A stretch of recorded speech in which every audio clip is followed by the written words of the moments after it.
Samuel and welcome back to another LEGO review, and today we shall take a look at the set 76086 Knightcrawler Tunnel Attack, which does claim for 622 pieces, 4 minifigures, and this did originally retail for £55, $50 and €50. So yeah, the price honestly is all over the place, and these sets I don't think sold well at all. Like, some of them have been still being found on shelves in 2021, which honestly is insane. Some of them look absolutely loaded, so if we see it next year, I wouldn't be surprised. It'd be really good if I could find it when I finally go to America at some point. But yeah, this set honestly I think is pretty awesome. And fun fact, even though I'm a massive DC fan, I skipped out on the big flying box, as I call it, the flying fox. To me, it literally was a black, just like a black box with wings. It just didn't look a good set. Like, it was like all the details gone, where this set is absolutely incredible. Like, I really think it looks pretty awesome. This, I genuinely think it's really cool, and apparently it goes for like £27 and £19, like new and second hand, which is insane. But yeah, hopefully I can get the flying box. It'd be great if I could get it like somewhere really cheap on eBay. But yeah, let's take a look at the minifigures in the build itself. So taking a look at the minifigures, you can see that we have Barry Allen, the Flash, and we also have the Batman from Justice League, the Ben Affleck Batman, which hopefully will return in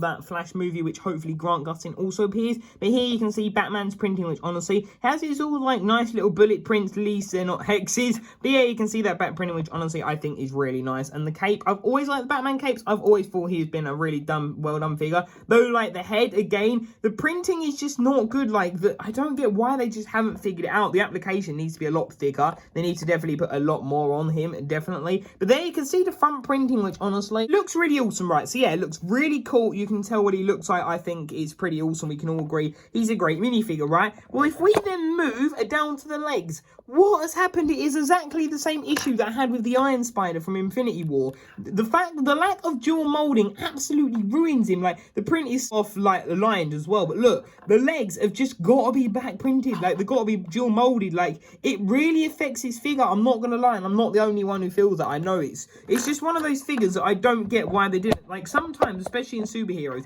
they have to have dual molding or the figure falls flat. That's why I'm hoping that we will get another Iron Spider minifigure at some point, or that figure is forever not going to be perfect. But then taking a look at the Flash, this is the Ezra Miller Flash, which hopefully we do get a Grant Gustin. We should have got one and a Stephen Amell Arrow in Dimensions. So the fact that they've mostly got a season 4 and a season 5 respectively figures ready, I'm really hoping that we're still going to get them released. But there you can see the back printing with all the just the little details, which actually they look like hexes. Oh my, but there you can see that, which is pretty cool. And the paint application again is terribly done, and I don't think the likeness is too good to Ezra Miller, but hopefully in the Flash movie we'll get some great sets with like all Michael Keaton Batman and just some other characters. But there you can see that. Oh my, what if we get the Grant figure in that? Oh please, we have to, oh my. But anyway, there you can see that, which honestly I think is a really cool figure. The hood though is pretty interesting. I do definitely prefer the other one, but I feel like they need to just make a better mold and figure it out to make it a bit better. But there you can see that, which I think is pretty cool. But yeah, that is the minifigures. Now let's take a look at the Parademons of the set. Here you can see that we have the Parademons of the set, which honestly look really awesome. We also have the mother box here,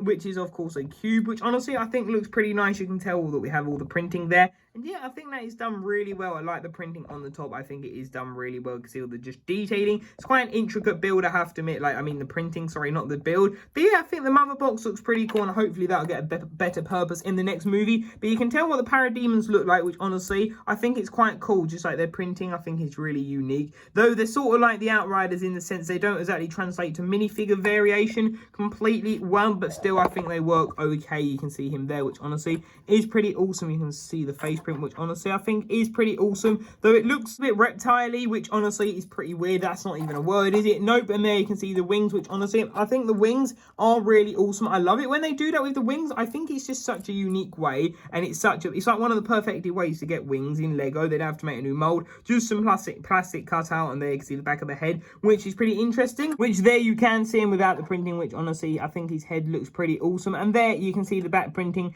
which also is pretty cool, I have to admit. So that is the Parademon. Now let's take a look at the builds of the set. The build, actually. So taking a look at the build itself, you can see that we only have one build, and it is quite a massive build, and it's quite an obscure build, I have to admit. It is really weird. This was one of those sets, I don't even think I got it in 2017. It was either Christmas or birthday 2017 or 2018, one of the two. Wouldn't have been surprised if it was 2018. May have been that, because I think I'm worried about it getting retired. But first off, you can see that we have this sticker print here, which honestly looks pretty cool, and I have dusted this set, so sorry if it does look a bit dusty dusty there. But there you can see that, which honestly, that sticker is pretty cool. And looking at the actual cockpit area, it looks kind of good, but then it looks bad in the sense of there's literally just these like massive gaps, which honestly is a bit annoying because look, it sort of looks good in there, don't get me wrong, but the fact that there's massive gaps is kind of annoying. But then if we switch it around, you can see what the interior looks like, which honestly, that looks pretty cool. You see the yellow pieces there and everything, and you've got the little tan leg divider to help him sit in there. And yeah, I think that looks pretty cool. You've got those controls, though I think it is a bit naff. Like, they should have added at least something on there, like one of the like robot ecto-force arms. That would have at least made more sense. But there you can see that with all the gaps, which I still don't get why. And honestly, I dusted this. It took quite a lot of parts, so I don't get why it looks so dusty. But then, you know, you can see that we have these little ridges down there, which I like it when just Lego adds some shaping to the set. I've always said this before. It's quite nice. It just shows some like extra effort, doesn't it, really? So then moving on to this one, this is what the arms look like, the legs. They all look basically the same. They are literally all just reversed, but taking a look at the leg here, you can see what it looks like, which I think this looks actually pretty interesting, I have to admit. You can see that it looks a bit skinny there with the joint, but still, nevertheless, it looks okay. You can then see we have that sticker, which I think that's a bit crooked. I may have done that a bit bad, but that was a few years ago, but still there you can see that. Looking at that side, that is what the side of the set looks like, which honestly, that looks so weird. Just why is this? It looks just so random from the side, doesn't it? If we move the camera up, you can see that here, which honestly is quite funny. And then you see the reflection of the sand there. But yeah, this honestly is just really funny, and I really like the fact we've got these like reflective like can top parts, which is generally what they're used for. You can see the side of the legs and everything, and just all of the techniques, which honestly is pretty cool. I have to admit, I like the look of that side. That's why I think one of my favorite parts is just what it looks like. It just looks so aesthetically different in such a good way. It honestly looks pretty incredible. There you can actually see the back of it, which I have to admit I think looks pretty nice. You can see the exhaust and everything,